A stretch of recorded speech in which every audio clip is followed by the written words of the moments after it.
exactement 7 heures sur l'ensemble du réseau synchronisé de Zik FM. Chimerdieu Birahim Touré, bon réveil. Les titres de cette édition politique, un nouveau parti politique est né, la coalition des Républicains d'Hommes Réunis, et elle est créée par les membres fondateurs de Macky 2012. Ils ont désormais décidé de faire face à d'autres défis. L'Afrique dépense aujourd'hui 35 milliards de dollars américains pour l'importation de produits agroalimentaires, alors que le continent a juste besoin de 30 milliards de dollars pour développer les agricultures de l'Afrique. Le conseil du président du groupe de la Banque africaine de développement constaté hier lors du lancement de la conférence internationale de haut niveau sur l'agriculture et l'agroalimentaire ouvert à Dakar. L'actualité, c'est également le budget du Sénégal qui est de 10% pour l'agriculture, donc la part du budget du Sénégal allouée à l'agriculture pour atteindre certains objectifs fixés par le gouvernement. Révélation du ministre de l'économie et des finances, Amadou Ba, l'a affirmé lors de la conférence de haut niveau sur l'agriculture et l'agroalimentaire. À 24 heures de la fête de la Tamkharit, l'attention est notée sur le marché du mil servant à la préparation du couscous traditionnel ou tiéré à raison de 350 francs le kilogramme au lieu des 250 le prix fixé sur le marché. Aucune explication sur la différence entre ces prix. Reportage dans ce journal. À suivre, la page des sports comme tous les matins, ce sera avec Lamine Gueye, la revue de la presse de Fabrice Nguema en fin d'édition. Bienvenue à toutes et à tous. Dakar. Nous démarrons l'actualité avec de la politique. Les Républicains d'Hommes Réunis, c'est le nom de cette nouvelle coalition qui vient augmenter le nombre de partis politiques au Sénégal. Elle est créée par des membres fondateurs de Macky 2012 qui ont désormais décidé de faire face à d'autres défis. En conférence de presse, ces fondateurs ont décliné leur ambition et expliqué le pourquoi de cette nouvelle coalition. C'est un compte rendu de Salif Kebessa. Après des années passées dans la coalition Macky 2012, ces acteurs pensent que le moment est venu pour eux de fermer cette page pour ouvrir une nouvelle. La mise sur pied de la coalition Les Républicains d'Hommes Réunis ne signifie guère selon eux qu'ils ne s'entendent pas avec ceux qui sont restés à Macky 2012, mais c'est juste qu'ils ont envie de faire face à d'autres défis. Pape Amadindao. Nous avons fait une analyse du contexte politique actuel et nous avons vu que ce contexte-là réclame une nouvelle forme d'organisation, réclame de nous aussi une nouvelle perception de la pratique politique, et nous nous sommes réunis et nous avons parlé de ça, nous en avons discuté pendant des mois et nous avons trouvé qu'il nous fallait mettre en place un cadre beaucoup plus adapté à ce contexte que je viens de décrire. Et pour cette nouvelle coalition qui a bien sûr pour ambition de réélire le président Macky Sall, la création de cette nouvelle coalition se justifie par leur souhait de mettre sur pied un cadre de proposition et d'impulsion de nos valeurs cardinales. Nous continuons de l'accompagner, mais dans un nouveau cadre que nous sentons plus apte à prendre en compte les défis qui sont face à nous et qui seront face à nous aussi à l'avenir. Ils ont été clairs dès le départ que leur vœu est de réélire le président Macky Sall. Ces acteurs de la coalition Les Républicains d'Hommes Réunis envisagent de créer leur propre liste pour les élections législatives de 2017 pour une assemblée de rupture. Et puis nous parlons de la gestion du maire de Mbacké, jugée opaque. Une pétition circule pour alerter l'opinion sur les dérives du maire. À en croire les pétitionnaires, le maire octroie des marchés de façon nébuleuse. À cela s'ajoute l'absence d'éclairage public, mais aussi d'assainissement. L'initiateur de cette pétition, Baragay, il est avec Abdoulaye Diagne. L'eau de la mairie a été coupée il y a de cela presque 2 semaines. Aujourd'hui, au moment où nous parlons, les clignotants au plan financier sont au rouge. Pendant tout l'hivernage, il n'a fait aucune opération pré-hivernage. S'y ajoute maintenant un absentéisme. Regardez comment la ville est sombre. Il n'y a plus d'éclairage. Il ne change pas les ampoules. C'est un problème d'insécurité à Mbacké. Tous les grands projets de la mairie, que ce soit le ISAT, le nouvel hôtel de ville, que ce soit aujourd'hui le forail qu'on doit clôturer, tous ces dossiers-là sont en retard. Partout, c'est le rétio. L'école Seymour Massamba, qu'il est en train de réhabiliter, c'est lui-même qui avait pris l'engagement qu'avant la rentrée, la réhabilitation de l'école prendra fin et les enfants pourront entrer dans une école propre. Ce qui n'est pas le cas. Pour les fournitures scolaires, il s'est fait faire un marché qu'il a octroyé dans des conditions pratiquement opaques. On ne sait pas à qui il a donné le marché. C'est lui-même en tant que maire qui a convoyé les fournitures de Dakar jusqu'à Mbacké. Le maire déclare fausses toutes ces allégations portées dans cette pétition. Il estime que son auteur n'a absolument rien compris et doit se rapprocher plutôt des services compétents pour avoir la bonne information. Abdou Mbakendaouna ne s'est pas fait prier pour répondre. Le voici avec Ablaye Diagne. La réflexion de l'école Serigne Samba Mbacké a subi à des règles. La première règle, c'est la demande d'abord, émanant de l'inspection. Le chef de service de l'urbanisme est parti voir l'édifice. C'est lui-même qui a fait ce qu'on appelle un quart de devis.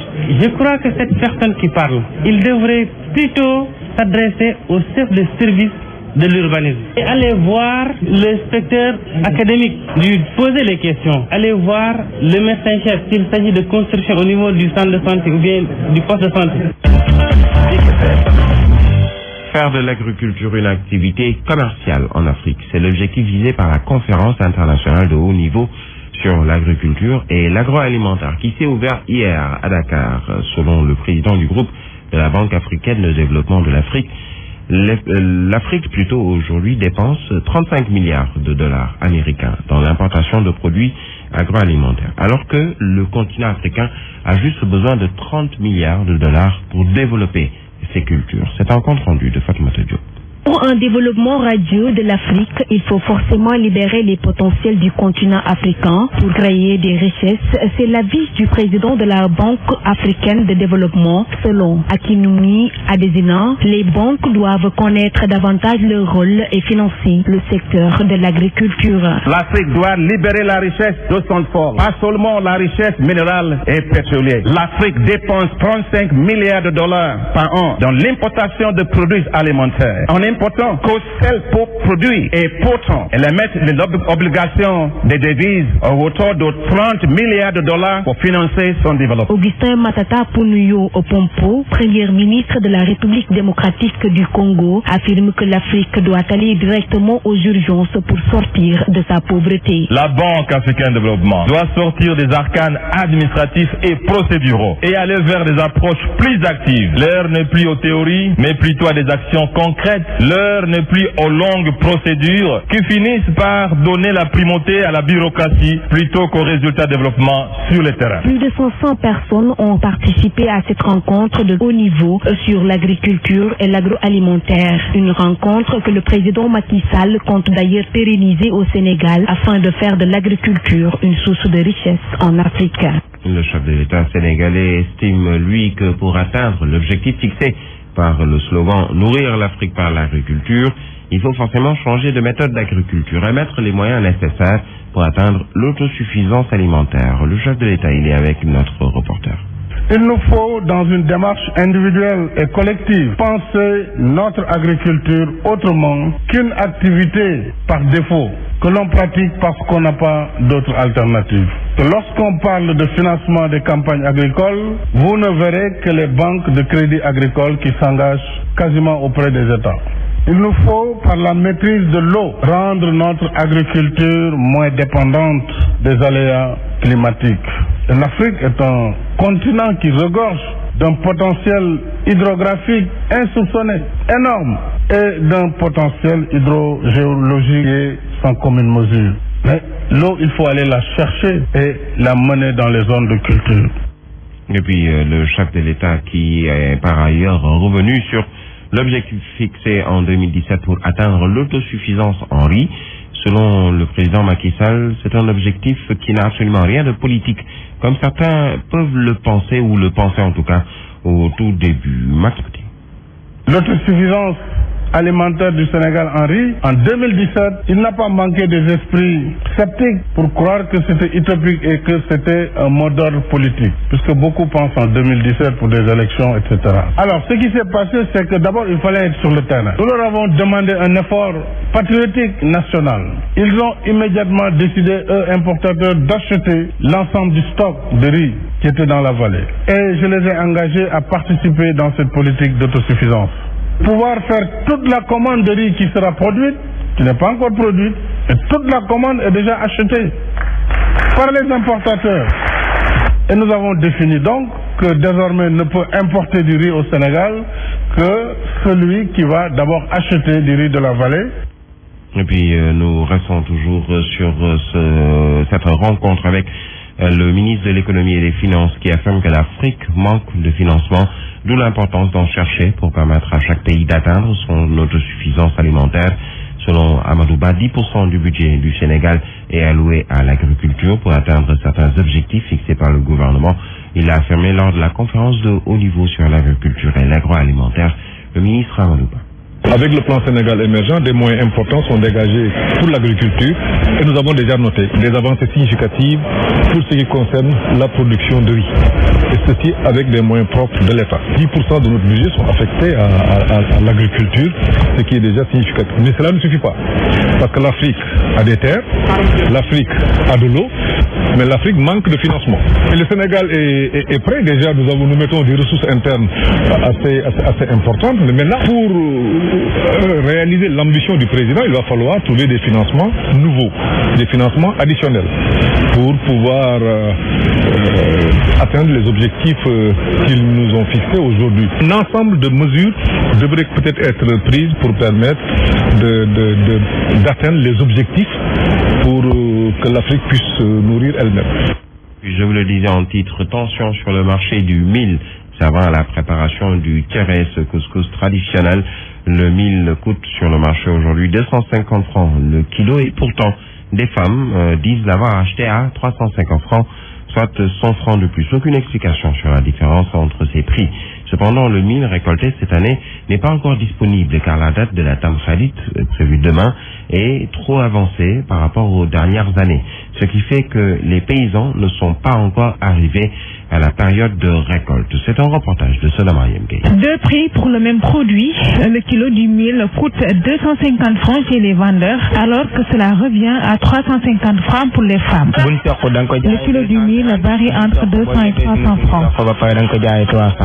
J'ai déjà acheté du mil. Le kilo à 350 francs. À l'occasion de la Tamkharit, le prix a grimpé, de même que le prix du poulet. Évidemment, les explications seront différentes. En tout cas, le vendeur nous a dit que c'était à 350 francs. Au contraire, en cette période, le prix a baissé par rapport au moment de la Tabaski. Mais l'on reconnaît que le mil récolté cette année n'est pas encore disponible sur le marché. Les paysans n'ont pas encore fini de récolter, mais ça vient petit à petit.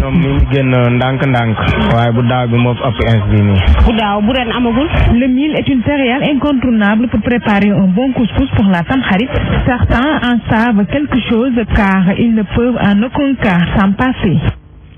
Et puis nous parlons de tout à fait autre chose avec cette tournée de contrôle des produits alimentaires dans les marchés et boutiques à la veille de chaque fête. La brigade d'hygiène de Kaolack a saisi hier une quinzaine de poulets en état de putréfaction très avancée. À s'ajoute une importante quantité de bouteilles de boissons Coca-Cola périmées. Le centre de guidance infantile et familiale organise une session de formation pour les journalistes sur le traitement des violences sexuelles. Un phénomène qui laisse des traumatismes psychosociaux chez les victimes et qui prend de l'ampleur avec 3000 cas notés au Sénégal. Pour le CEGID, il est impératif de respecter la dignité humaine des victimes de violences sexuelles, tant dans les rédactions et la rédaction des articles de presse que dans les auditions au poste de police, mais aussi les audiences au tribunal. C'est un compte rendu de Ndeye Khady Diouf. Avec 3000 cas de victimes, les violences sexuelles sont de plus en plus notées au Sénégal, où le traitement médiatique de ce phénomène laisse à désirer, car ne répondant pas aux normes édictées par l'éthique et la déontologie. Professeur Serigne Mor Mbaye, psychologue. L'abus sexuel se passe à l'intimité. Personne n'est témoin. Mais il y a des traitements qui sont carrément d'ordre pornographique et qui sont d'une grande indécence. Des violences qui ne sont pas sans conséquences. Elles peuvent même entraîner des traumatismes psychosociaux. Il y va de la santé mentale de la victime, il y va de sa santé physique, mais il y va aussi de sa vie en société. Tout ceci est perturbé. D'où la nécessité de sensibiliser toutes les parties prenantes, y compris les forces de sécurité, qui accueillent en premier lieu les victimes qui veulent obtenir justice. Comme me disait un ami policier, nous on nous a formés à attraper les voleurs, mais pas à auditionner des enfants. Et c'est cette prise de conscience que nous a conduit sur l'ensemble du territoire national et dans toutes les régions du pays, de former gendarmes et policiers à l'audition de l'enfant mineur victime d'abus sexuels. Les magistrats, là aussi, nous avons fait un travail avec eux. Le traitement médiatique des violences sexuelles doit se faire sans commentaire, d'où la raison de cette session de formation à l'encontre des journalistes, afin de mieux les outiller à ne pas verser dans le sensationnel quand il s'agit d'informations relevant de violences sexuelles. Zik FM, partout dans l'univers. que ça passe. Et puis nous retournons à Mbacké, c'est pour parler du conseil municipal qui a voté les fonds du BCI essentiellement orientés vers l'éducation. À l'occasion, des fournitures scolaires ont été remises à chacune des 20 écoles élémentaires publiques contre la commune.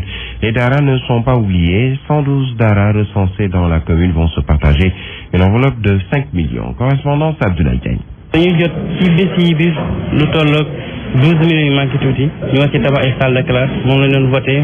Ce qui porte l'enveloppe destinée à l'éducation dans la commune de Mbacké à 78 millions. 31 millions pour la réhabilitation et la réfection de l'école Serigne Massamba Mbacké. 20 millions de francs au Dara, une enveloppe de 5 millions 800. Nous avons donné 15 millions de fournitures scolaires aux différentes écoles.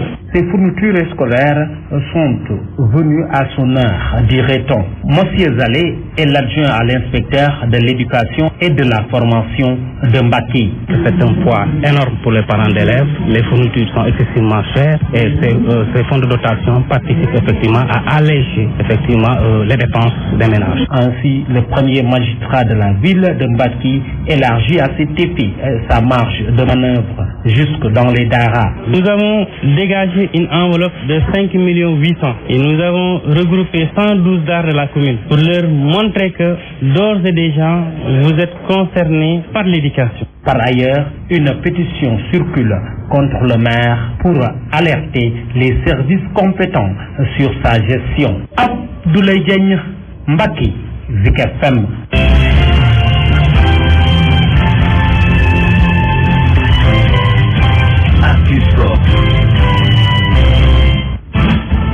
Exactement, 7h20 dans ce studio pour la page des sports. Lamine Gueye, bienvenue, bonjour. Bonjour Birahim, bonjour à tous. Du handball pour démarrer, Challenge Trophy mondial, les Lioncelles devront se relancer aujourd'hui après un faux départ. Oui, la sélection sénégalaise a raté sa première sortie hier, battue par l'Ouzbékistan. Score 36-32, les choses s'enchaînent puisqu'aujourd'hui à 20h, deuxième sortie, mais cette fois-ci contre le pays organisateur, la Bulgarie, une rencontre qui risque encore d'être plus compliquée puisqu'il s'agit de jouer le champion en titre.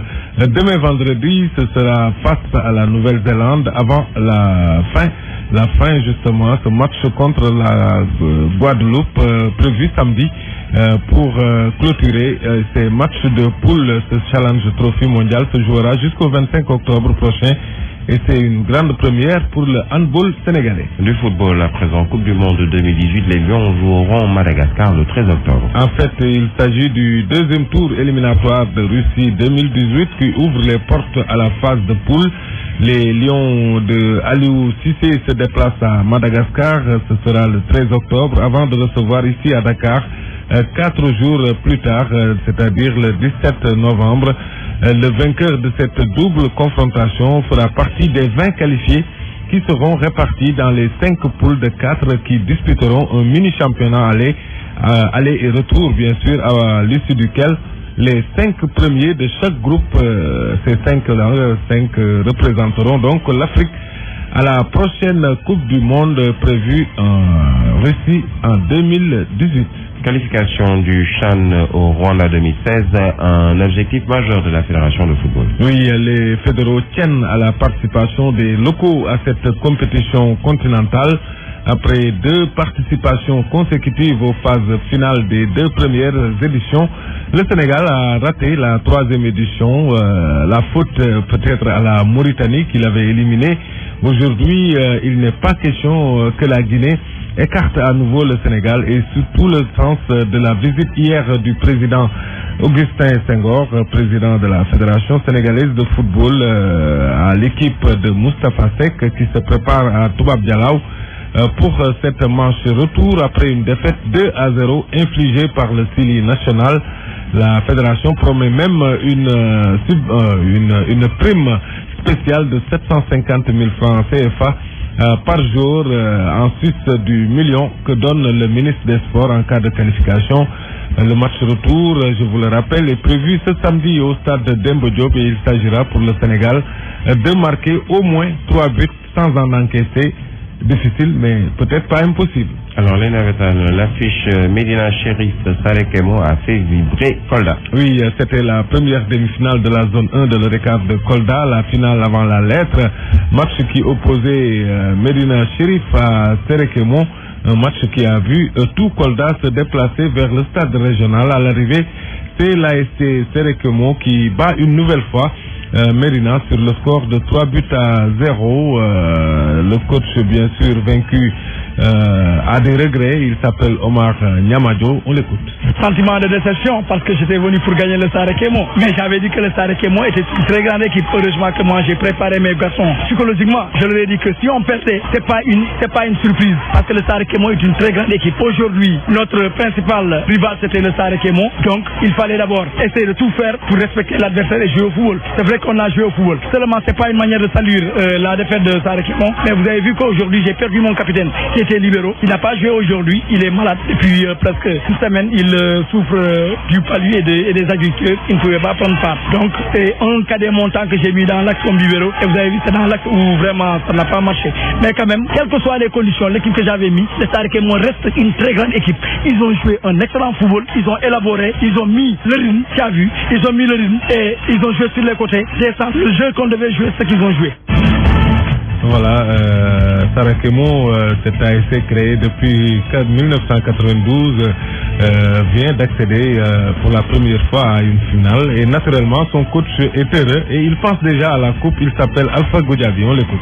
Satisfaction, hein, une très grande joie parce que qui bat le Medina Sheriff se doit d'être vraiment satisfait. J'encourage les joueurs, le staff, les supporters de l'ASC Medina Sheriff. Je leur dis qu'ils n'ont pas de mérité parce qu'ils ont fait un match extraordinaire. Nous on savait que le match n'allait pas être facile, d'autant plus que je n'allais pas être sur le banc de touche parce que le match passé j'avais un rouge. Alors au terrain nous avons essayé de travailler pas sur le même système que nous avons battu le Medina Sheriff la fois dernière, mais nous avons essayé certainement de jouer avec nos excentrés et d'ailleurs c'est ce qui nous a valu le premier but qui a été très rapide. Ensuite nous avons encaissé par des erreurs qu'on pouvait vraiment éviter et nous sommes ressaisis à la mi-temps. On a donné des conseils aux gosses, on leur a dit et j'ai repositionné et vous avez vu quand j'ai marqué le deuxième but, automatiquement j'ai fait sortir l'attaquant pour blinder le milieu et ça a été un coaching gagnant. Voilà, coaching gagnant pour Alpha Goudiaby qui va devoir jouer sa finale. Ces propos donc sont recueillis par Pape Kadiali Badi. Alors nous terminons avec après la Ligue des Champions, place de l'Europa League aujourd'hui. Oui, la troisième journée de la Ligue des Champions clôturée hier avec le nul blanc et vierge 0-0 entre Paris Saint-Germain et le Real Madrid. Les Parisiens devront encore travailler pour être un grand groupe, mais les deux équipes sont leaders de leur groupe A avec 7 points pour chacune en attendant la match retour à Madrid le 3 novembre, une manche décisive pour la première place de ce groupe. City de son côté a dominé Séville par 2-1. United revient avec le nul à Moscou face au CSK alors que Atlético Madrid a complètement explosé Astana par 4-0. Place ce soir à l'Europa League, la troisième journée. On suivra de près Bordeaux, FC Sion ou la confrontation des internationaux sénégalais.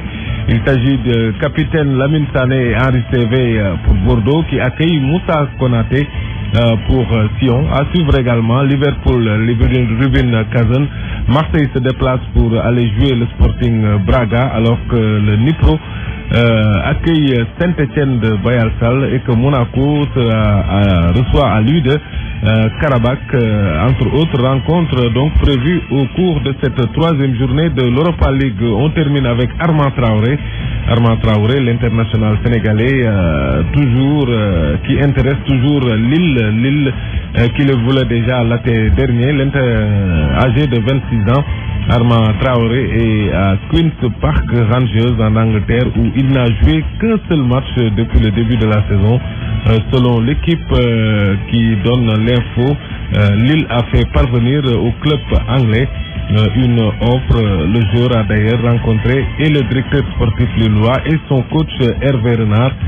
Si ça se concrétise, ce serait une bonne chose pour Armand Traoré qui a besoin de temps de jeu et peut-être qui va retourner en Ligue 1 en France. Voilà pour la page sport. Merci à vous, la Miguel. 7h27.